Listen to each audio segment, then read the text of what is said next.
আসন্ন দুর্গাপূজা উপলক্ষে কোচবিহারের ছাটগুড়িয়াহাটি ক্লাবের থিম প্রকাশ করা হলো এক সাংবাদিক বৈঠকের মাধ্যমে। রবিবার ক্লাব প্রাঙ্গণে সাংবাদিক বৈঠক অনুষ্ঠিত হয়। এবারের পুজোয় নতুনত্ব আনতে ক্লাবের পক্ষ থেকে বিশেষ চমক রাখার আশ্বাস দেওয়া হয়েছে। এই বিষয়ে কি বক্তব্য উঠে এসেছে শুনব। যদিও 65তম বর্ষ ধরে পুজোটা হলেও আমি সরাসরি এবছর প্রথম, আগেও এসেছি কিন্তু সেটা পুরোপুরিভাবে আসা হয়নি। কিন্তু এবছর আমরা নিজেদের দায়িত্ব নিয়েই কাজটা করছি। মূলত দেখুন, উৎসব মানে আমরা যা বুঝি আর কি, উৎসব মানে আলো, উৎসব মানে রং, উৎসব মানে একটা খুশির বা পরিবেশ, সেটাকে কেন্দ্র করেই কিন্তু আমাদের এবারের পুজো। তো আমরা রাজস্থানী আঙ্গিকেই কাজটা করছি। আর সব মিলিয়ে একেবারে একটা ঝলমলে পরিবেশ, যেখানে মানুষ এলেই চোখের সামনে একটা আনন্দের যেন সব কিছু বাতাবরণ রয়েছে, সেরকম একটা এনভায়রনমেন্ট নিয়েই কাজটা করছি। মূলত উৎসবের সময় আমাদের মানসিক অবস্থান যে জায়গায় থাকি, সেই জায়গায় আমার মনে হয় এবারের কাজ ভীষণভাবে মানুষকে মননে বাঁধবে বলে আমার মনে হয়। তো কিছু মেকানিক্যাল কাজও রয়েছে এখানে, সব মিলিয়ে একটা একেবারে ভিন্ন ধর্মীয় কাজ এখানে উপস্থাপন হবে বলে আমার মনে হয়। মূলত থিম কিসের উপরে ভিত্তি করে হতে চলেছে? থিমটার নাম কি? আমরা এখানে এক টুকরো রাজস্থান বলছি থিমের নাম। আসলে রাজস্থানের যে আর্কিটেক্ট, সেই আর্কিটেক্টকে ভিত্তি করেই কাজটা হচ্ছে, সেই কারণেই আমরা এটাকে রাজস্থান বলছি। আর প্রতিমা, সাবেকি প্রতিমা থাকছে। আর আলোকসজ্জার উপরে? হ্যাঁ বলুন।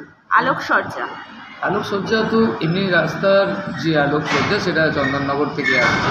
তাছাড়াও মণ্ডপের যে আলোকিত করা হবে, সেটা আমার নিজস্ব ভাবনাই হচ্ছে, আর এখানকারই একজন ইলেকট্রিশিয়ান করছে।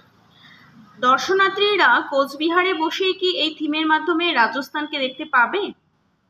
দেখুন, সেই স্বাদ, সেই গন্ধ তো থাকবেই। তবে আমরা বাঙালি, আমাদের বাঙালিদের একটা অদ্ভুত চরিত্র আছে আর কি। মানে আমরা চাইনিজ যখন খাই, চায়নার লোক এসে এখানে চাইনিজকে নতুন চাইনিজ শিখে যায় আর কি। আমরা সব কিছুকে নিজেদের মতো করে, মানে পাঞ্জাবের পাঞ্জাবিটা আমরা পাঞ্জাবের মতো করে পরি না, কিন্তু আমরা নিজেদের মতো করে নিয়েছি। বেনারসি শাড়িটা বেনারসের মানুষ যেভাবে পরে, আমরা সেভাবে পরি না। তো আমরা আমাদের মতো করে সেটাকে করে নিয়েছি। এটাও ঠিক তেমনি আমাদের রাজস্থানের ওই আঙ্গিককে কীভাবে আমাদের দুর্গাপুজোর সঙ্গে মেলবন্ধন করতে হয়, সেটা আমরা নিজের মতো করে সাজিয়ে নিয়েছি। দর্শনার্থীরা কবে থেকে দেখতে পারবে? মানে পুজোর কবে উদ্বোধন হতে চলেছে? এই পুজোর কমিটি কবে থেকে খুলবে বুঝতে পারছি না, শুনেছি চতুর্থী থেকে খোলা হবে। তবে আমরা শেষ করার টার্গেট রেখেছি মহালয়া। আচ্ছা, কি আশা রাখছেন? দর্শনার্থীদের ভিড় কতটা হতে পারে? কারণ প্রত্যেক বছরই এই স্থানে প্রচুর মানুষের আগমন ঘটে থাকে। এবছরও কি মনে হচ্ছে সেরকমই সাড়া ফেলবে? দেখুন, মানুষ যে কাজ আনন্দ করে করে, সেই কাজে অন্যদের দুঃখ পাওয়ার তো জায়গা থাকে না। তো আমরা আনন্দ করে একটা ভালো কিছু করার চেষ্টা করছি। আমার মনে হয় সেই আনন্দের ভাগ দর্শকরা অবশ্যই পাবে, এবং দর্শকরা আনন্দিত হলে সেই আনন্দের স্বাদও আমাদের কাছে, শিল্পীদের কাছে পৌঁছে যাবে। আর সেই বিশ্বাস নিয়েই আমরা কাজটা করছি। এবছরে বাজেট সম্পর্কে, থিমের বাজেট কি রয়েছে এ সম্পর্কে কিছু? দেখুন, এটা তো বিভিন্ন খাতে বিভিন্ন বাজেট হয়। তো স্বাভাবিকভাবে একত্রে বাজেট আমার পক্ষে বলা সম্ভব নয়। আর বিভিন্ন টুকরো বাজেট রয়েছে এখানে। একটা উৎসবে তো অসংখ্য পার্ট থাকে, সেগুলো পুজো কমিটি বললে ভালো হয়। যা থিম রয়েছে, প্রথমেই আপনাদের চ্যানেলের মাধ্যমে সমগ্র কুচবিহারবাসীকে এবং পারিপার্শ্বিক যে এলাকাগুলো আছে, লোয়ার আসাম, সবাইকে আগামী দিনে আমাদের এই পুজো স্বাগত জানাচ্ছি। বিগত দিনগুলোতে যেরকম আমাদের পুজো দর্শনার্থীদের প্রচণ্ড মন কেড়ে নিয়েছিল, এবারও আশা করছি তার থেকে অনেক বেশি পরিমাণ সাড়া আমরা পাবো। আমাদের শিল্পী বললেন যে আমরা যেই আনন্দ উদ্দীপনার মধ্যে দিয়ে এই আমাদের পুজোটাকে করার জন্য এগিয়ে যাচ্ছি, ঠিক ততটা আনন্দ হয়তো দর্শকরা পাবে, এবং তারা যদি সেই আনন্দটা পায় তাহলেই আমাদের কিন্তু সার্থকতাটা আসবে। কোচবিহারবাসীকে আগাম বার্তা কি দেবেন? এবছর এখানে আসার জন্য কি বার্তা তুলে ধরবেন?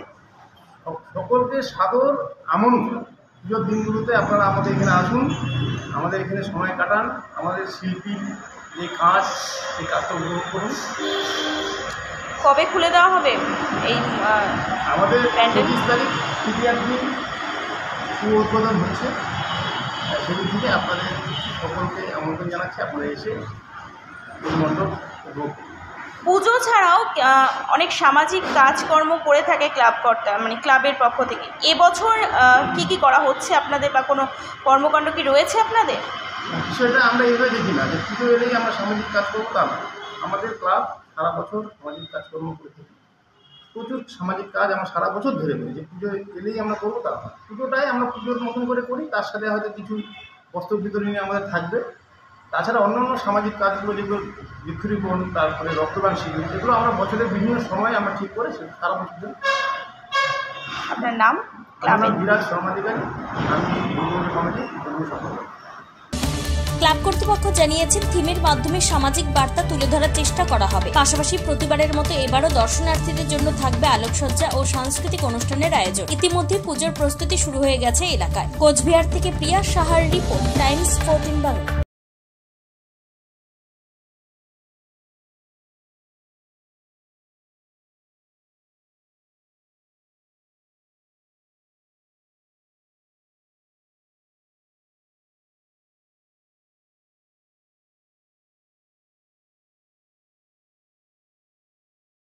আপনি কি কিডনির রোগে ভুগছেন? তাহলে আর দেরি না করে আজই আসুন আপনার এলাকার একমাত্র বিশ্বস্ত প্রতিষ্ঠান জীবন রেখাতে। এখানে বিশেষজ্ঞ নেফ্রোলজিস্ট ডাক্তাররা লেজার ট্রিটমেন্টের মাধ্যমে রোগীদের সমস্ত ধরনের কিডনির এবং প্রোস্টেটের অপারেশন করে থাকেন। রোগী দেখছেন nephrologist doctor Arkaprabha Chakraborty, SSKM hospital, Kolkata. Doctor Sunil Kumar, Apollo hospital, Kolkata. Doctor Pinaki Mukherjee, NRS hospital, Kolkata. এছাড়াও এখানে প্রতিদিন অপারেশন করছেন ও বহির্বিভাগের রোগী দেখছেন ইউরোসার্জন ডক্টর আতার কাশিম, PG হসপিটাল, কলকাতা। তাছাড়াও এখানে স্বাস্থ্যসাথী কার্ড ও ওয়েস্ট বেঙ্গল হেলথ স্কিমের সুবিধা রয়েছে। আমাদের ঠিকানা রায়গঞ্জ, উকিলপাড়া। বিশদে জানতে কল করুন 8373066655 অথবা 8373066644 এই নম্বরে।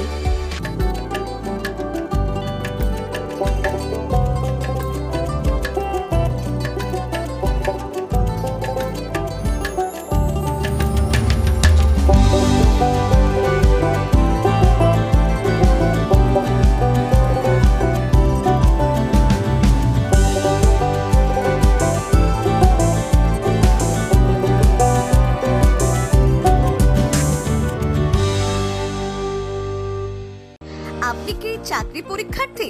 চাকরি পরীক্ষার বই খুঁজছেন? তাহলে আজই চলে আসুন সৌর বুক অ্যান্ড ম্যাগাজিন সেন্টারে। এখানে BSc, WBCS, bank, rail, ICDS, nursing, ANM এবং GNM সহ কেন্দ্রীয় ও রাজ্য সরকারি সকল চাকরির পরীক্ষার বই ও ম্যাগাজিন পাওয়া যায়। আমাদের ঠিকানা ঘড়িমোড়, মোহনবাটি, রায়গঞ্জ। বিস্তারিত জানতে যোগাযোগ করুন 9002904090 অথবা 9434347016।